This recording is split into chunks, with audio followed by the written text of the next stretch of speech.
que se puso de moda en China para comer. A ver. A ver qué te parece. Piedres para comer.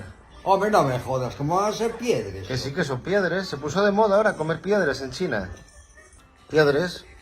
Hombre, por Dios. Bueno, al menos, mira, vas para un monte de fame, no mueres. ¿Cómo vas a comer piedras, David? Joder.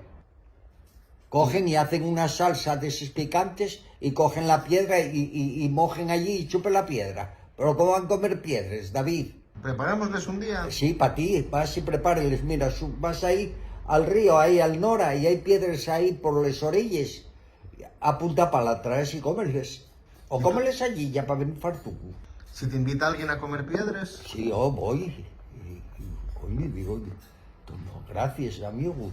Muy ricas las piedras, sí. Además, están en su punto. Qué pijada, no, yo me escojono.